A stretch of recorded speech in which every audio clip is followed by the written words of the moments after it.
South ఇండియాలోనే అతి తక్కువ ధరలకే రత్నాలందించే ఏకైక సంస్థ 6JVR. ఇప్పుడు ఒక్క రఘురామకృష్ణరాజు గారే రఘురామకృష్ణరాజు కాదు సార్, ఇక్కడ ఉండవల్లి శ్రీదేవి కానివ్వండి, ఇక ఉత్తరాంధ్ర సంబంధించిన చాలా మంది నేతలు పాపం వాళ్ళందరూ జగన్ కి వ్యతిరేకంగా మాట్లాడి బయటకు వచ్చేసి వీళ్ళు ఏదో ఎంపీనో ఎమ్మెల్యేనో ఏదో ఒక టికెట్లు ఇస్తారు, ఇక్కడ నుంచి పోటీ చేస్తాం, గెలిచి మళ్ళీ జగన్మోహన్ రెడ్డిని టార్గెట్ చేయొచ్చు, అసెంబ్లీనో పార్లమెంట్లోనో ఆయన విమర్శించవచ్చు అని చెప్పేసి టార్గెటింగ్ గా బయటకు వచ్చిన వ్యక్తులకే ఈరోజు టికెట్లు ఇచ్చే పరిస్థితి లేకపోతే వీళ్ళంతా ఇంకెంత చంద్రబాబు నాయుడు నమ్మే పరిస్థితి ఎక్కడ ఉంటుంది? ఇక్కడ ఉన్నటువంటి పొత్తుల్లో కూడా ఆ జెన్యూనిటీ ఎక్కడ ఉంటుంది? అది కదా ప్రశ్న. అంటే రెండుగా మారుద్దాం. ఒకటి, రఘురామకృష్ణరాజు గారి ఎపిసోడ్ కి ఉండవల్లి శ్రీదేవి లేదా తెలుగుదేశం ఇప్పుడు మన మేకపాటి చంద్రశేఖర్ రెడ్డి ఇట్లాంటి పేర్లన్నీ కొన్ని వినిపిస్తున్నాయి కదా, ఎవరైతే వైసీపీ నుంచి బయటకు వచ్చి సపోర్ట్ చేశారని. వీళ్ళకి చీటీకి పోవడం ద్వారా తెలుగుదేశం పార్టీ ఒక యాంగిల్, రఘురామకృష్ణ ఒకటి. వీళ్ళు తెలుగుదేశం డైరెక్ట్ గెలిపినారు. ఉండవల్లి శ్రీదేవిలు అందరూ జగన్ గారితో విభేదించి గొడవ పెట్టుకుని తెలుగుదేశం సైడ్ తీసుకున్నారు. తీసుకున్న కారణంగా వాళ్ళకి ఒక రైట్ ఉంటుంది, ఎందుకని మేము మీతో అసోసియేట్ అయిపోయినాం కాబట్టి మా సీట్ అని అడిగి ఆడుకుంటారు. ఇక్కడ రెండు అంశాలు ఉన్నాయి. ఒకటి, చంద్రబాబు నాయుడు గారు వాళ్ళకి ఎందుకు లేదు, ఇది ఒక గుణపాఠం. ఎందుకు లేదంటే చంద్రబాబు గారు మోసం చేశారనే దానికన్నా ఇప్పుడు జగన్మోహన్ రెడ్డి గారు 5 ఏళ్ల పాటు వాళ్ళని పెంచి పోషించాడు కదా, వాళ్ళకి ఎమ్మెల్యేస్. ఇప్పుడు ఉండవల్లి శ్రీదేవి గారు ఎవరు, మేకపాటి చంద్రశేఖర్ రెడ్డి ఎవరు? ఈ సాధారణ వ్యక్తుల్ని, మేకపాటి చంద్రశేఖర్ రెడ్డి గారు డబ్బులు ఉండొచ్చు కానీ వ్యక్తిగా ఏం పాపులర్ లీడర్ ఏం కాదు. ఉండవల్లి శ్రీదేవి గారు ఒక సాధారణ డాక్టర్ని తీసుకొచ్చి ఎమ్మెల్యేని చేశాడు, అందులో క్రిటికల్ రాజధాని కేంద్రంలో.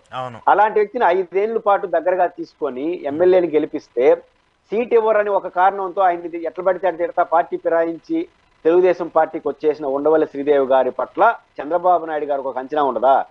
5 ఏళ్ల పాటు ఆయనతో ఉన్న మనతో వచ్చేస్తే రేపు మనం గెలిపించిన రాజధానిలో గెలిచే అవకాశాలు కనిపిస్తున్నాయి కదా, రాజధాని మంగళగిరి లాంటి చోట్ల సర్వేల ప్రకారం. రేపు మళ్ళీ జగన్ గెలిస్తే లేదు ఆడికి వెళ్ళిపోరా? అంటే ఒక అవకాశం ఇచ్చిన వాళ్ళు ఈగిపోతే ఆ నుంచి ఒక పార్టీ ఫిరాయించిన వాళ్ళకి ఎప్పుడు కూడా గౌరవం ఉండదండి. బేసిక్ గా పార్టీ ఫిరాయింపు అంటే ఒక ఎమోషనల్ గా ఒక సామాజిక అంశాలపైనో ఒక ప్రజల సమస్యమైనో పార్టీకి రిజైన్ చేసే వాళ్ళకి గౌరవం ఉంటుంది, ఇమేజ్ ఉంటుంది. కానీ మీ వ్యక్తిగత అవసరాల కోసం పార్టీ ఫిరాయించిన వాళ్ళకి ఎక్కడా గౌరవం ఉండదు. అలాంటి వాళ్ళు తాత్కాలిక అవసరం కోసం మీరు వెళ్ళినా వాళ్ళు తీసుకున్న భవిష్యత్తులో మీకు అవకాశం ఇవ్వరు అనేది రుజువైంది. కాబట్టి ఫిరాయించిన వాళ్ళు కర్మ వాళ్ళు భరించాల్సిందే. రఘురామకృష్ణరాజుది నైతిక సమస్య. అసలు ఏ పార్టీలో జరగకుండా సీట్లు అడగడం అనేది దుర్మార్గమైన విషయం. ఆ 3 పార్టీలు ఇట్లాంటి వ్యక్తిని మనం నెత్తిన పెట్టుకుంటే నష్టం అని చెప్పి భావించే అవ్వలేదు. తెలుగుదేశం పార్టీ కూడా మీరు గమనించి తాడేపల్లిగూడెం సభలో చంద్రబాబు నాయుడు గారు జనసేన అధినేత పవన్ కళ్యాణ్ సమక్షంలో ఏమంటాడు రఘురామకృష్ణరాజు గారు? వాళ్ళిద్దరు సమక్షంలో చెప్తున్నాను, ఎవరు పోటీ చేసిన నాదే సీటు అన్నాడు. వాళ్ళకి ఎక్కదా? వాళ్ళకి బాధపడరా? అంటే రేపు ఈయన ఇట్లాంటి టైంలో ఈ టైంలోనే ఎట్లున్నాడంటే రేపు గెలిస్తే ఎట్లుంటాడో వాళ్ళకి అంచనాకు రాదా? పైకి నవ్వారు, లోపల చేయాల్సిన పనులు చేసేసినారు. ఎమ్మెల్యే సీట్ అన్న ఇచ్చే అవకాశం ఉందా? వాళ్ళు బీజేపీకి ఒక 10 అసెంబ్లీ స్థానాలు ఉన్నాయి, వాళ్ళు దాని దగ్గర ఏదో గొడవలు జరుగుతున్నాయి, ఏదైనా ఎమ్మెల్యేగా పోటీ చేసే అవకాశం ఉంటుందా? నేను అనుకుంటుంది ఇప్పుడు రఘురామకృష్ణరాజు గారు బయట మాట్లాడుతున్న ప్రకారం నాకు నర్సాపురమే కావాలంటున్నాడు కదా, పక్కగా ఎవరిన విలేకరులు అడిగితే. కాబట్టి నర్సాపురం బీజేపీ పునరాలోచన చేస్తుందని నేను అనుకోను.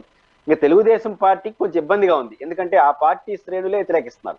ఎందుకంటే ఆయన 4.5 ఏళ్ల పాటు బాగా వాడుకున్నామనే ఇది ఉంది కాబట్టి ఆయన హీరోని చేసి పెట్టారు. రెండోది ఆ 3 ఛానళ్ళు ధారావాహి సీరియల్ లాగా రోజు ఆయన చూపించినాయి.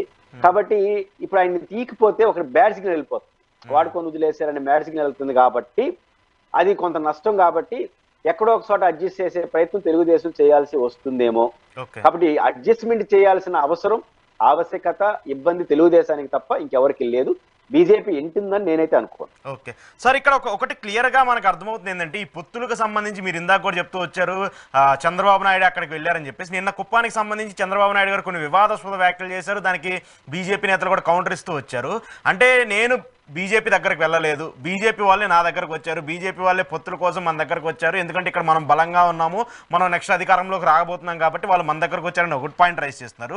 ఇంకోటి, బీజేపీ సీట్ల సర్దుబాటుకి సంబంధించి నిన్న జనసేనకు సంబంధించి ఆ పి గన్నవరం సీటు ఒకటి జనసేనకి ఇచ్చారు, అది కౌంట్లోకి ఇవ్వలేదు. అంటే జనసేన వాళ్ళకి ఉన్న 21 సీట్లు, ఇంకో సీటు టీడీపీకి వెళ్లాల్సి ఉంది, అది వెళ్ళలేదు. సో ఇప్పుడు ఏంటంటే బీజేపీ వాళ్ళు ఇంకో కండిషన్ పెడుతున్నారు, మాకు 10 కాదు 11 స్థానాలు కావాలని చెప్పేసి అదొక కండిషన్ పెడుతున్నారు.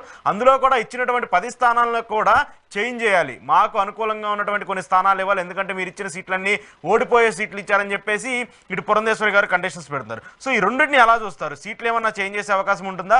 పొత్తుల గురించి చంద్రబాబు నాయుడు పదే పొత్తులు, చంద్రబాబు నాయుడు కానివ్వండి, ఆ ప్రధాన మీడియా సంస్థలు కానివ్వండి, బీజేపీని టార్గెట్ చేస్తూ బీజేపీకే టీడీపీ బలం, బీజేపీ వల్ల టీడీపీ బలం కాదు, టీడీపీ వల్ల బీజేపీకి బలం అంటూ పదే విమర్శలు చేస్తుండటం వల్ల పొత్తులకు ఇబ్బంది వచ్చే పరిస్థితి కాదా?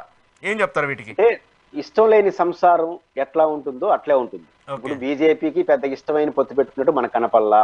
చంద్రబాబు నాయుడు గారికి పైకి ఆయన ఏం మాట్లాడినా ఆయన పెద్ద ఆసక్తి ఉన్నట్లేదు. బీజేపీతో పొత్తు పెట్టుకోవడం ఒక అనివార్యమైన పరిస్థితి, ఏదో బయటికి చెప్పలేని కారణాలతో పొత్తు పెట్టుకున్నట్టుగా మనకు అర్థమవుతుంది ఆయన బాడీ లాంగ్వేజ్ అవన్నీ చూసినప్పుడు. ఎందుకంటే ఉదాహరణకు పవన్ కళ్యాణ్ గారు వాళ్ళ సీట్లు ప్రకటించినప్పుడు బీజేపీ వస్తే అప్పుడు ఆలోచిస్తామని ఈయన అంటాడు. అదే సభలో పవన్ కళ్యాణ్ గారు గ్యారంటీగా వస్తుంది అన్నాడు. అంటే ఇద్దరి మధ్య ఆ తేడా కనిపిస్తా ఉంది. ఇది మొదటి అంశం. రెండోది, మొన్న వాళ్ళ ఆస్థాన మీడియా దిగ్గజం ఒక కీలక ప్రకటన చేశారు. మీరు ఆయన వారాంత వ్యాఖ్యలు చేస్తుంటాడు కదా, దాంట్లో ఏం చెప్పాడు? చంద్రబాబు నాయుడు గారు ముందు చూపుతో బీజేపీతో పొత్తు పెట్టుకున్నాడు. ఏంటి ఆ ముందు చూపు? కేసులు. డైరెక్ట్ గా మాట్లాడేనాడు. అంటే పాయింట్ ఏంటంటే, ఇన్ని రోజులు చంద్రబాబు గారు ఏం చెప్తా వచ్చాడు? ఈ రాష్ట్ర ప్రయోజనాల కోసం నేను బీజేపీతో పొత్తు పెట్టుకున్నా అన్నాడు.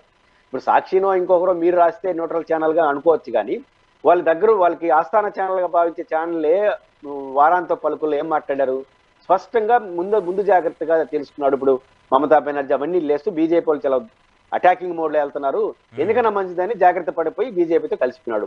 అంటే ఏమైనా వాళ్ళు ఏదో బెదిరిస్తారనే కదా. అంటే ఎందుకోసం పొత్తు పెట్టుకున్నారని ఇప్పుడు ఏరే అనుమానాలు ఆధారిస్తాయి జనానికి వాళ్ళు రాసిన వ్యాఖ్యలు బట్టి. కాబట్టి చూసుకున్నప్పుడు బీజేపీ దగ్గరికి వీళ్ళు పోయినారు తప్ప వాళ్ళ దగ్గరికి వీళ్ళు పోలా. నేను ఇంత ముందే చెప్పాను, నా అవసరం ఉంటే మీరు వస్తారు నా దగ్గరికి, లేకపోతే మీ అవసరం ఉంటే నాకు, లేదా ఈక్వల్ అవసరం ఉంటే ఈక్వల్ కూర్చుంటాం. కానీ చంద్రబాబు నాయుడు గారు ఢిల్లీకి ఏంది పోయేది? 0.5% ఓట్లున్న పార్టీ అపాయింట్మెంట్ ఈయనకి ఇవ్వడం ఏంటి?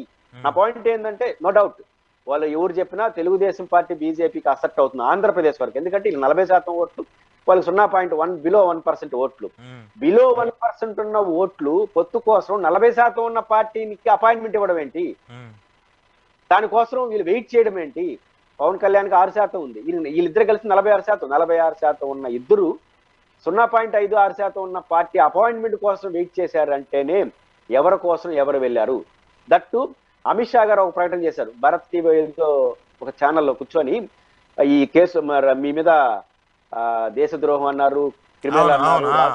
ఇండియా టుడే కాంక్లేవ్ లో ఆయన మాట్లాడారు డైరెక్ట్ గా. అవును, డైరెక్ట్ గా ఏం మాట్లాడినాడు? ఆయన ఏం మాట్లాడినాడు? అవన్నీ నేను వినలేదు, అవన్నీ అన్న చంద్రబాబు నాయుడు ప్రజలు తిరస్కరించారు.